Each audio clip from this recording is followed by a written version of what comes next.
नमस्कार दोस्तों, जय श्री राम, जय श्री बागेश्वर धाम सरकार। जय हो श्री बालाजी महाराज की, जय हो श्री सन्यासी बाबा की,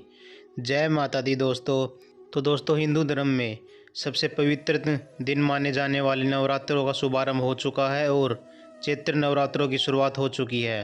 तो आपको बता दें कि बागेश्वर धाम सरकार इस वक्त मुंबई में कथा कर रहे हैं और साथ ही बागेश्वर धाम सरकार से कथा के बीच में एक महिला ने बागेश्वर धाम सरकार यानी पंडित धीरेन्द्र कृष्ण शास्त्री से सवाल पूछा कि हे गुरुदेव, हमें बताएं कि जब त्यौहार के दिनों में या नवरात्रों के दिनों में अगर घर में कोई बिल्ली आ जाती है, ये बिल्ली आकर रोती है या दूध पीती है या दूध को गिराकर चली जाती है। साथ ही हमें बताएं कि अगर नवरात्रों के दिनों में या किसी त्यौहार के दिनों में बिल्ली हमारे घर पर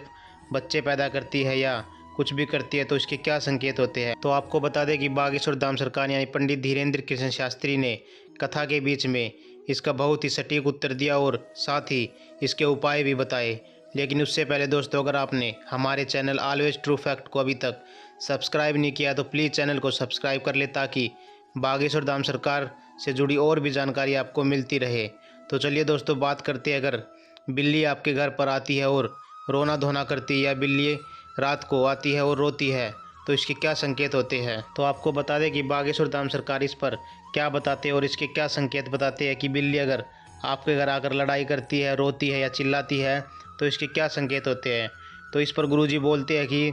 हर चीज़ को शुभ अशुभ से नहीं जोड़ा जा सकता, क्योंकि आपको बता दें कि बहुत बार ऐसा भी होता है कि वह किसी दुख दर्द में हो या किसी पीड़ा में हो इसलिए रो रही हो। लेकिन बहुत से लोग सोचते हैं कि अगर बिल्ली आपके घर पर आकर रोती है तो वह अशुभ संकेत होता है या घर में किसी की मृत्यु का संकेत देती है। लेकिन दोस्तों आपको बता दें कि बहुत सी बार ऐसा नहीं होता है, क्योंकि उनका भी दिल होता है, उनका भी हृदय होता है, वो भी किसी पीड़ा में रहकर रो रही होती है। लेकिन आपको बता दें कि धार्मिक ग्रंथों और हिंदू धर्म के अनुसार बिल्ली का रात को रोना अशुभ ही समझा जाता है। तो चलिए दोस्तों, अब बात करते हैं कि अगर बिल्ली आपके घर आती है और दूध पी जाती है या दूध को गिरा देती है तो यह क्या संकेत देता है। तो यह संकेत बागेश्वर धाम सरकार बताते हैं कि यह संकेत बुरा होता है या आपके घर में कोई बीमारी आने वाली है या कोई व्यक्ति बड़ी बीमारी से ग्रस्त होने वाला है। तो दोस्तों इसका आपको ध्यान रखना, अगर बिल्ली आए तो उसको दूध अलग से डाल के देना है ताकि वो दूध गिराए ना और अशुभ ना हो। तो दोस्तों आगे बागेश्वर धाम सरकार यानी पंडित धीरेन्द्र कृष्ण शास्त्री जी उस महिला को बताते हैं कि अगर बिल्ली आपके घर पर बच्चे पैदा करती है या कोई गर्भवती बिल्ली आकर बच्चों को जन्म देती है तो यह कैसा रहता है घर के परिवार के लिए। तो दोस्तों आपको बता दें कि यह आपके लिए बहुत ही शुभ होता है और परिवार में जितने भी बच्चे होते हैं उनके लिए भी शुभ संकेत देती है, क्योंकि बागेश्वर धाम सरकार आगे बताते हैं कि अगर आपके घर में किसी भी जीव जंतु या पशु पक्षी का जन्म होता है तो वह बहुत ही शुभ होता है। तो आगे गुरुजी बताते हैं कि ऐसे में आपको भी इस बात का ध्यान रखना है कि उसको किसी भी प्रकार की तकलीफ़ ना हो और आपको भी ये ध्यान रखना है कि आप उनके लिए दूध वगैरह रोटी आदि का प्रबंध आपको करना होगा और घर के किसी एक कोने में उसको जगह देनी होगी ताकि वह अपने बच्चों का पोषण कर सके।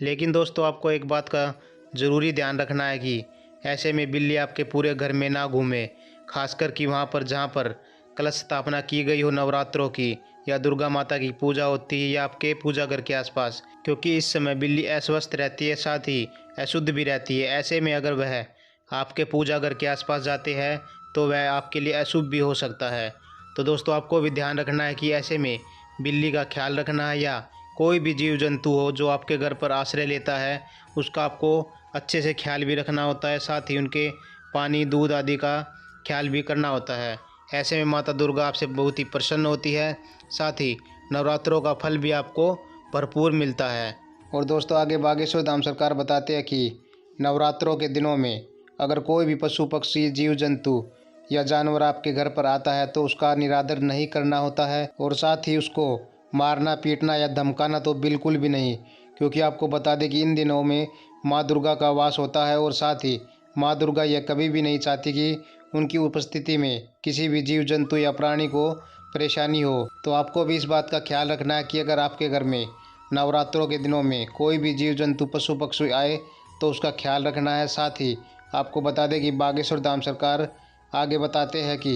नवरात्रों के दिनों में जितना हो सके पुण्य कमाया जाना चाहिए। तो आप भी एक बार ज़ोर से जयकारा लगा दीजिए, जय श्री राम, जय श्री बागेश्वर धाम सरकार,